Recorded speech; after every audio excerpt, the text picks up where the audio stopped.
भारती अपने भाई मोहन को फोन करते हुए कहती है, भैया गांव में माँ की तबीयत ठीक नहीं है, वो अकेली है। आप उन्हें अपने साथ शहर क्यों नहीं ले आते हो भैया? कितनी बार माँ को कर चुकी हूँ कि उन्हें अपने साथ शहर लाकर अच्छे से डॉक्टर को दिखा दो, लेकिन आप हर बार टाल देते हो भैया। भारती, यह तुम्हारा क्या तरीका है मुझसे बात करने का? अपने बड़े भाई से इस तरह से बात की जाती है क्या? भैया, मैं अच्छे से ही तो बात कर रही हूँ, कुछ भी तो गलत नहीं कहा है मैंने। पास में बैठी हुई भारती की भाभी दीपा मोहन के हाथ से फ़ोन को छुड़ा लेती है। कहती है, भारती, हम तुम्हारी और माँ की तरह फ्री नहीं हैं जो पूरा दिन घर पर बैठे रहे। हम दोनों जॉब करते हैं, हमारे पास इतना समय नहीं होता है कि बार बार गांव जा सके। अभी 4 महीने पहले पिताजी ख़त्म हुए थे, तब हम लोग पूरे 15 दिन तक की छुट्टी लेकर गांव गए थे। तुम्हें क्या लगता है माँ की ज़रा सी तबीयत खराब होगी तो हम छुट्टी लेकर गांव पहुंच जाएंगे? तुम्हारे भैया नौकरी करते हैं और मैं भी नौकरी करती हूँ। नौकरी करने वाले लोगों के पास इतना समय नहीं होता है कि छोटी सी बात तुम्हें समझ में नहीं आती। बार बार माँ बेटी फ़ोन करके परेशान करती रहती हो। गांव आ जाओ, गांव चले जाओ, बस यही एक काम रह गया है क्या मेरे पास? गांव में माँ फ्री बैठी है और अपने ससुराल में तुम फ्री बैठी हो। नौकरी करती होती तब तुम्हें पता चलता कि कितना बिजी शेड्यूल होता है हम लोगों का। भाभी, क्या जो नौकरी नहीं करते हैं उनके पास कोई काम नहीं होता है? वो पूरे दिन दीवार से कर टिक कर बैठे रहते हैं क्या? एक बार मेरे ससुराल आकर देख लो, इतना बड़ा घर परिवार है, पूरा अकेले संभालती हूँ, बच्चे संभालती हूँ, तीनों समय का खाना बनाती हूँ। भले ही आप जॉब करती होंगी, लेकिन हमें भी पूरा दिन काम करने से फुर्सत नहीं मिलती है। और अभी तो आप दोनों अकेले हैं, आराम से 2 टिफ़िन तैयार करके ऑफिस के लिए निकल जाते हैं। भारती की बात सुनकर कि उनकी भाभी दीपा तमतमा जाती है और कहती है, अगर तुम्हें माँ की इतनी ही फिक्र है तो माँ के अपने पास क्यों नहीं बुला लेती हो? ठीक है भाभी, अगर आप लोग माँ को नहीं बुला सकते हो तो मैं ही अपने पास बुलाकर डॉक्टर को दिखा दूंगी। इतना कहकर भारती फ़ोन को काट देती है। देख रहे हो ना अपनी बहन के तेवर, कैसी आंखें दिखा रही थी मुझे। अब माँ को अपने पास बुलाकर 4 लोगों को और 4 रिश्तेदारों को ये दिखाएगी कि वो माँ की सेवा कर रही है और उनके बहू बेटे डॉक्टर को नहीं दिखा रहे। सब लोग मुझे ही ताने मारेंगे, यही तो तुम्हारी बहन चाहती है। माँ भी 2 दिन बुखार क्या आता है, पूरा घर सर पर उठा लेती है। बेटी को सब कुछ बताने की क्या ज़रूरत है? हाँ दीपा, तुम सही कह रही हो। माँ की यह आदत बिल्कुल भी अच्छी नहीं है। 2 दिन बीमार होती है और सब जगह हल्ला मचा देती है। बेटे बहू से लेकर बेटी के ससुराल तक सबको पता चल जाता है, सबको बता देती है। भारती माँ को अपने पास लेकर जाए उससे पहले मैं माँ को फ़ोन कर देता हूँ कि मैं उसे लेने आ रहा हूँ, नहीं तो मुझे सभी लोग की खरी खोटी सुननी पड़ेगी। डाइनिंग टेबल पर सुबह की 2 कप कॉफ़ी को देखते हुए और दीपा कहती है, तुम्हारी बहन के फ़ोन ने मेरा पूरा मूड ऑफ कर दिया है। सुबह सुबह फ़ोन कर देती है, यह भी नहीं देखती हम लोगों के ऑफिस का समय है। मोहन माँ को फ़ोन करता है कि माँ, अपना सामान पैक कर लो, मैं कल आपको लेने आ रहा हूँ। बेटे की बात सुनकर कावेरी जी बहुत खुश हो जाती है। ठीक है बेटा, आ जाओ, फिर मैं तुम्हारे साथ शहर ही चलूँगी। मेरा इधर अकेले घर में मन नहीं लगता। पहले तो तुम्हारे पिताजी थे तो कोई समस्या नहीं थी, लेकिन जब से तुम्हारे पिताजी मुझे छोड़कर गए हैं तब से मेरा इस घर में मन नहीं लगता। खाली घर काटने को दौड़ता है बेटा। बहू के पास रहूँगी तो अच्छा लगेगा। झुंझलाता हुआ बेटा कहता है, ठीक है माँ, अब मैं फ़ोन रखता हूँ, मुझे ऑफिस जाने के लिए लेट हो रहा है। इधर कावेरी जी बेटे के पास जाने के लिए एक बैग में कुछ कपड़े रख लेती है। दूसरे दिन मोहन कावेरी जी को अपने साथ शहर ले आते हैं। जब कावेरी जी बहू बेटे के घर पहुंचती हैं, बहू उस समय ऑफिस से वापस आई थी। बेटे ने उन्हें लाने के लिए छुट्टी ली थी। ऑफिस से आने के बाद बहू अपने कमरे में आराम कर रही थी।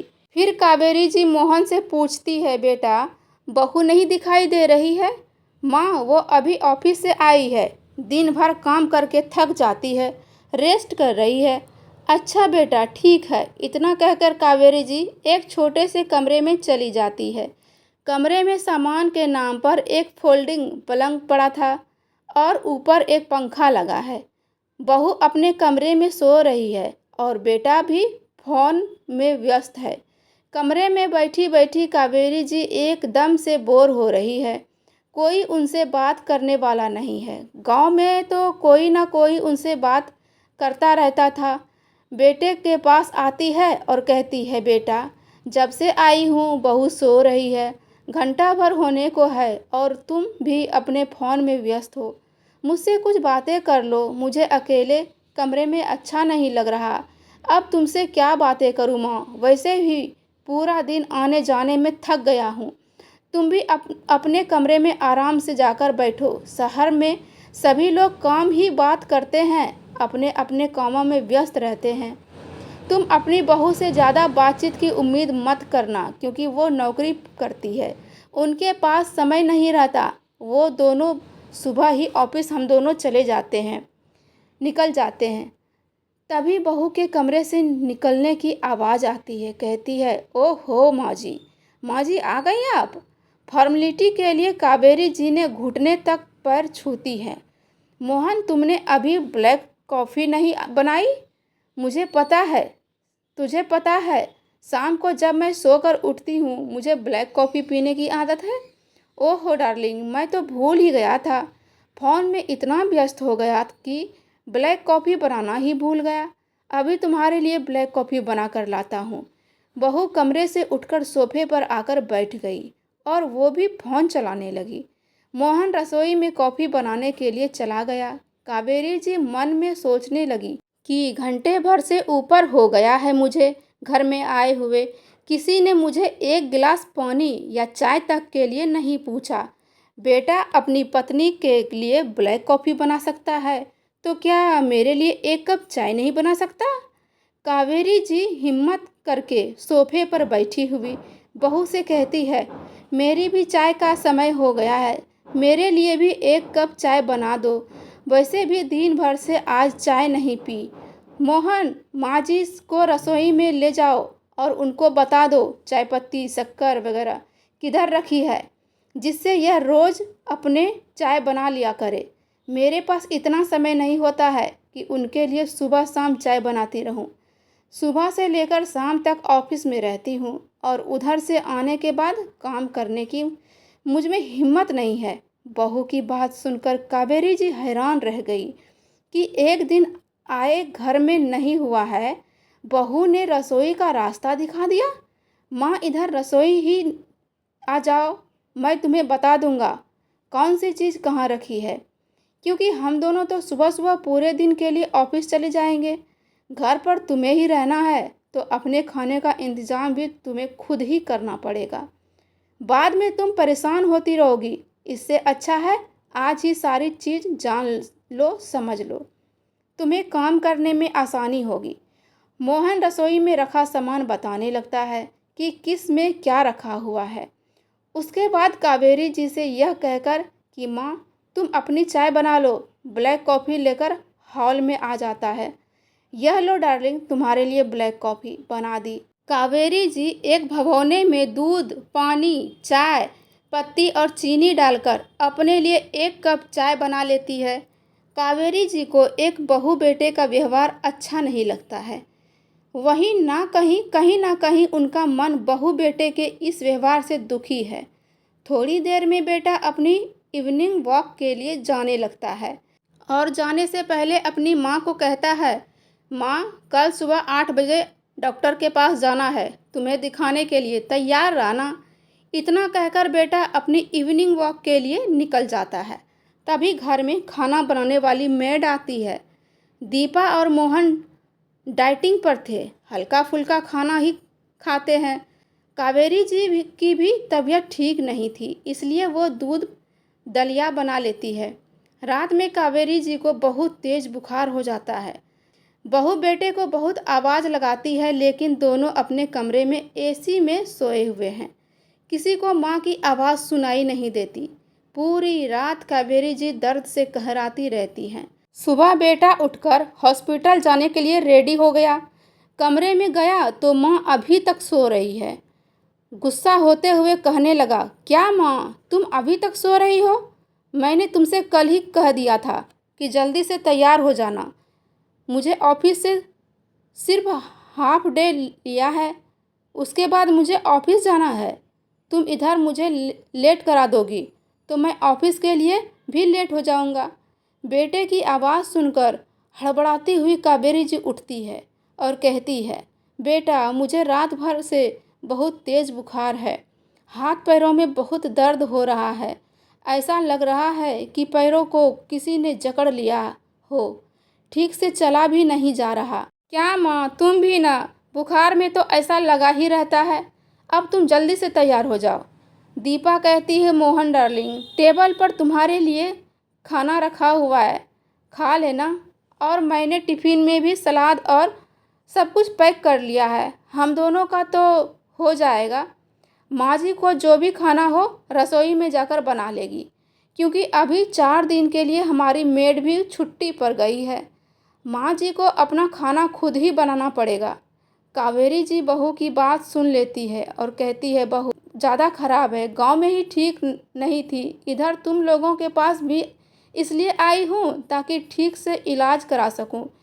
क्या तुम अपनी बूढ़ी सास को हमारी बीमारी में भी खाना बनाकर नहीं दे सकती हो? माँ जी, अगर तुम्हें खाना बनाने वाली बहू चाहिए थी तो आपने लड़के से कह देना था, किसी गांव की लड़की को पसंद कर लेता जिसे सिर्फ खाना बनाना आता हो। अब मैं ठहरी शहर की पढ़ी लिखी लड़की जो तुम्हारे बेटे के साथ ऑफिस में ही जॉब करती हूँ। मुझसे खाने की उम्मीद कभी मत करना। बहू पढ़े लिखे होने से और नौकरी करने से यह तो नहीं होता कि बहू ज़रूरत पड़ने पर घर का खाना भी ना बना पाए। मैंने ऐसे बहुत घर देखे हैं बहू, जहाँ बहुएं रसोई भी संभालती है और अपनी नौकरी भी संभालती है।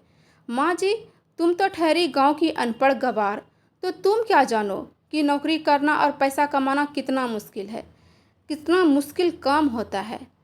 पूरे 80,000 महीने कमाती हूँ। कभी इकट्ठे देखे भी होंगे आपने? तुमने कभी देखा है इतना सारा पैसा? अपनी ज़िंदगी में तुमने कभी 6,000 भी नहीं कमाए होंगे। इस तरह अपनी नौकरी की हेकड़ी दिखाकर दीपा ऑफिस के लिए निकल गई। कावेरी जी को बहू की बात सुनकर बहुत बुरा लगा, आंखों में आंसू भर आए। एक तो उनकी तबीयत पहले से ही ठीक नहीं थी, ऊपर से बहू को अपनी नौकरी का इतना ज़्यादा घमंड है, सीधे मुंह बात भी नहीं करती है।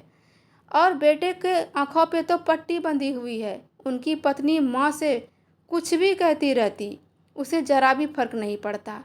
कावेरी जी को बहू बेटे के घर आने के बाद उतना अच्छा नहीं लग रहा था जितना वो अपने बहू बेटे का घर समझकर आई थी। पल पल उन्हें यह एहसास कराया जा रहा था कि वो इस घर में मेहमान है, कुछ और कुछ नहीं। फिर बिना खाए पिए ही कावेरी जी डॉक्टर को दिखाने के लिए चली गई। अस्पताल में बैठी हुई कावेरी जी अपने पति को याद कर रही थी। जब से तुम गए हो तब से जीने की इच्छा खत्म हो गई है। अब तो भगवान मुझे भी ऊपर बुला ले।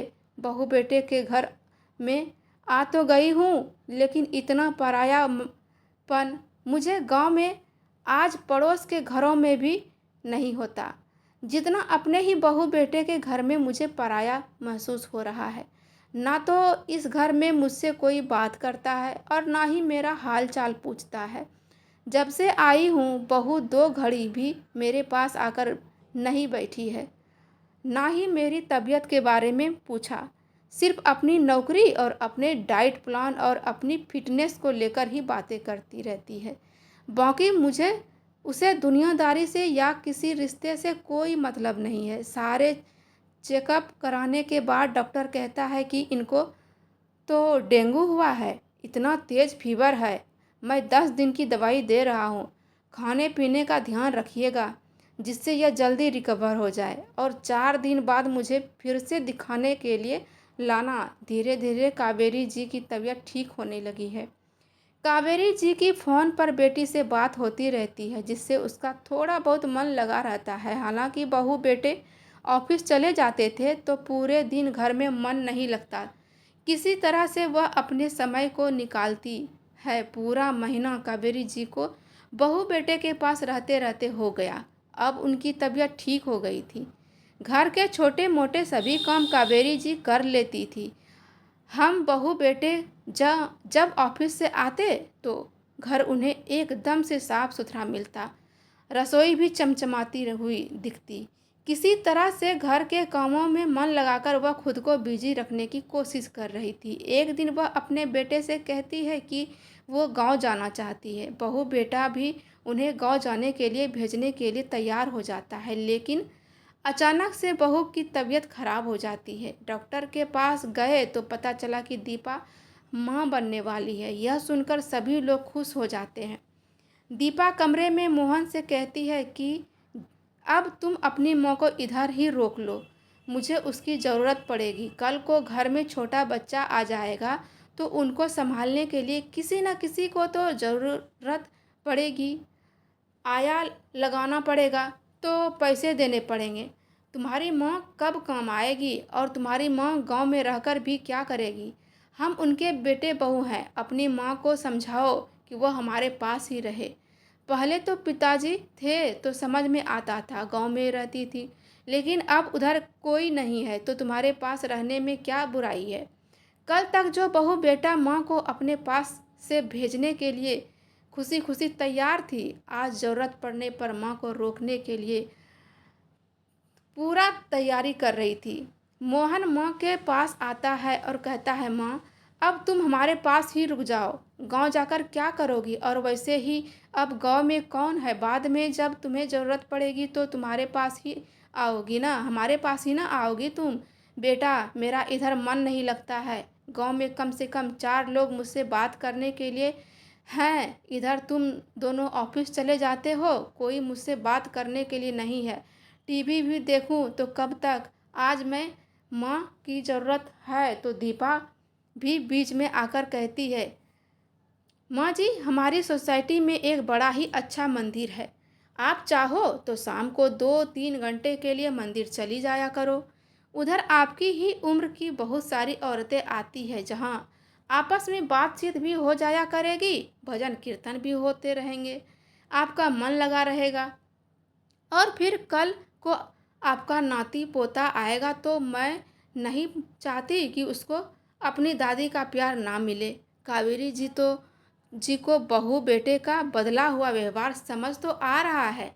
कावेरी जी की बेटी भारती भी यही कहती है कि माँ आप भैया भाभी के पास रुक जाओ, गांव में अकेले जाकर क्या करोगी। अगर तुम्हारी तबीयत फिर से खराब हुई तो वापस आना पड़ेगा और फिर कुछ ही महीनों में घर में एक बच्चा आ जाएगा, जिससे आपका मन अच्छा लगेगा।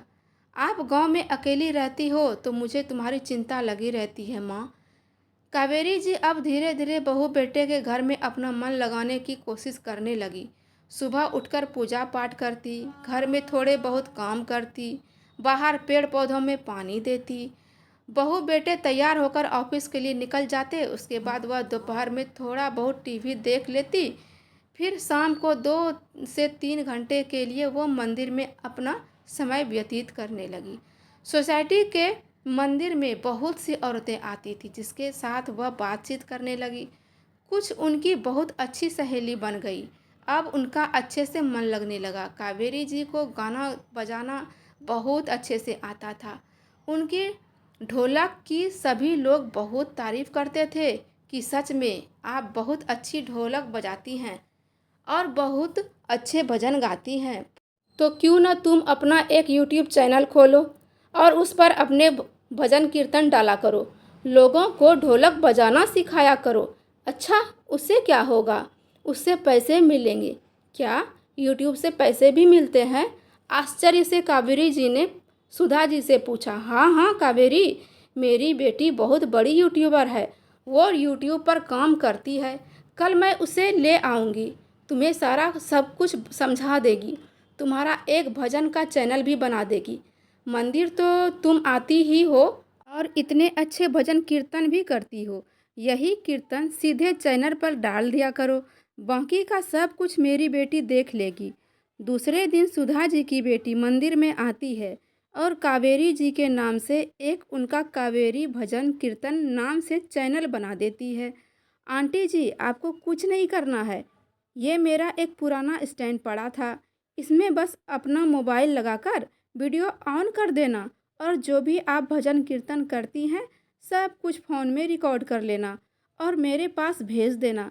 बाकी का सारा काम मैं कर दूंगी बेटा, पर मेरे पास तुम्हें देने के लिए कुछ भी नहीं है पैसे। आंटी, मुझे पैसे की कोई ज़रूरत नहीं है, मुझे पैसे नहीं चाहिए। जब आप पैसे कमाने लगेंगी तब आप मुझे दे देना। कावेरी जी का भजन कीर्तन का एक चैनल बन गया। 2-3 महीने तक कावेरी जी रोज़ मंदिर जाती और रोज़ कीर्तन होते सब कुछ रिकॉर्ड कर लेती, अपनी सहेली की बेटी के पास भेज देती। धीरे धीरे कावेरी जी का चैनल चलने लगा और 4 महीने में ही उनके भजन के 2 वीडियो वायरल हो गए। लोगों को कावेरी जी के भजन कीर्तन बहुत ज़्यादा पसंद आ रहे थे। दिन व दिन उनके चैनल बढ़ता जा रहा था और एक दिन ऐसा आया जब सुधा जी की बेटी कावेरी जी के पास आई और बोली, आंटी जी, आपका चैनल मोनेटाइज हो गया है और उसमें बहुत पैसे आने लगे हैं। अगले महीने पैसे अकाउंट में आ जाएंगे। कावेरी जी का बैंक अकाउंट सीधा सुधा जी की बेटी ने खुलवाया था। कावेरी जी के चैनल के बारे में उनके बहू बेटे को भनक तक नहीं थी। सच में बेटा, मेरे भजन कीर्तन से मुझे पैसे भी मिलेंगे? हाँ आंटी जी, आपको पता नहीं है, जब आप यूट्यूब पर काम करते हो तो बहुत सारे पैसे आपको मिलते हैं। लोगों को आपके कीर्तन भजन बहुत पसंद आ रहे हैं। अगले महीने दीपा और मोहन की शादी की सालगिरह है। दोनों बहुत बड़ा प्रोग्राम रखते हैं। ऑफिस के सभी दोस्त और अपने आसपास के लोगों को भी बुलाते हैं। इतनी सारी तैयारी के बीच कावेरी जी अपनी बहू से कहती है, बहू, जब से आई हूँ एक भी नया कपड़ा नहीं लिया है। जितनी साड़ी आई थी वो पहन पहन के पुरानी हो गई है। बाजार जाओ तो मेरे लिए भी एक नई साड़ी खरीद लाना। मुंह बनाती हुई दीपा कहती है, माँ जी, मेरी बहुत सारी पुरानी सहेलियाँ साड़ी पड़ी हुई है, उन्हीं में से एक साड़ी उन्हें पहन लेना, मैं दे दूँगी आपको। अब मैं नहीं पहनती उसे, नई साड़ी खरीदने की क्या ज़रूरत है। अलमारी से एक पुरानी साड़ी निकाल कर दीपा कावेरी जी को दे देती है। कावेरी जी को अपनी बहू की पुरानी साड़ी पहनने से कोई ऐतराज़ नहीं था, लेकिन जब वह साड़ी को खोलकर देखती है तो एक जगह वो फटी हुई थी। बहू, ये साड़ी फटी हुई है तो क्या हो गया, फटी हुई है तो धागे से थोड़ी सी सिलाई कर लो और पहन लेना। हमारी शादी की सालगिरह का इतना बड़ा प्रोग्राम हो रहा है, तुमसे तो हम किसी उपहार की उम्मीद ही नहीं कर सकते हैं। ऊपर से हमें खर्च बताती रहती हो, कहीं साड़ी खरीद तो कहीं यह कर तो कहीं वो कर। वैसे ही घर में रख कर हम तुम्हारे बहुत सारे खर्चे दे रहे हैं। बहू ये भी नहीं देख रही कि अपनी उनकी सास कमरे में ही बैठी है, बस बड़बड़ाए जा रही है। बहू के व्यवहार से कावेरी जी बहुत ज़्यादा दुखी है।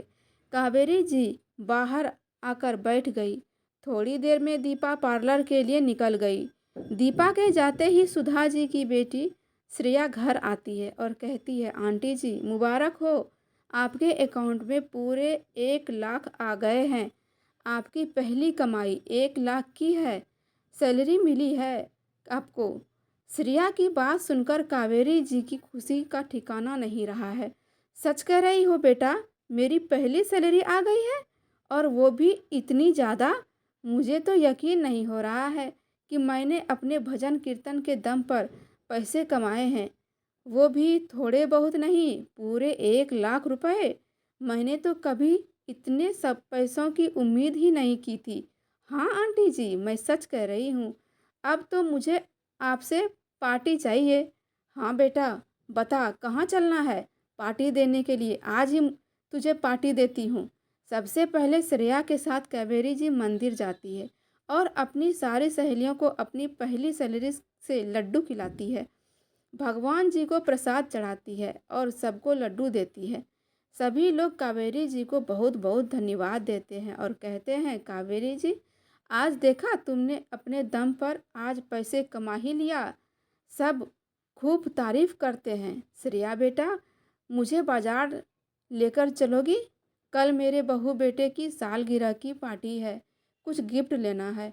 हाँ हाँ आंटी जी, चलिए मैं आपको मार्केट लेकर चलती हूँ। कावेरी जी अपने बहू को उपहार देने के लिए एक बहुत ही सुंदर साड़ी खरीदती है और अपने लिए भी एक साड़ी खरीद लेती है। श्रेया को भी एक सूट खरीदवाती है और साथ ही श्रेया को उसके काम के लिए कुछ पैसे देती है कि बेटा, अगर तुम नहीं होती तो शायद ये पैसे मैं कभी नहीं कमा पाती। बस आंटी जी, आप ऐसे ही काम करते रहिएगा।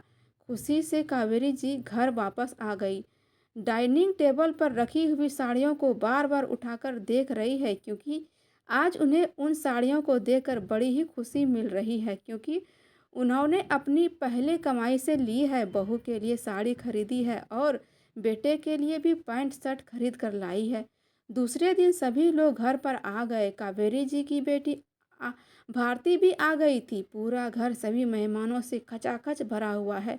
केक काटने के बाद सभी लोग दीपा और मोहन को गिफ्ट देने लगते हैं। तभी कावेरी जी एक बड़ी सुंदर सिल्क की साड़ी पहनकर अपने कमरे से आती है। सास को इतनी महंगी साड़ी पहने देखकर दीपा अपने पति मोहन से कहती है, इतनी महंगी साड़ी तुमने खरीदवाई है? माँ जी को इतने सारे पैसे खर्च करने की क्या ज़रूरत थी? नहीं दीपा, मैंने ये साड़ी नहीं खरीदवाई है। आज कावेरी जी के पास बहू के नौकरी वाले घमंड को उतारने का अच्छा मौका है।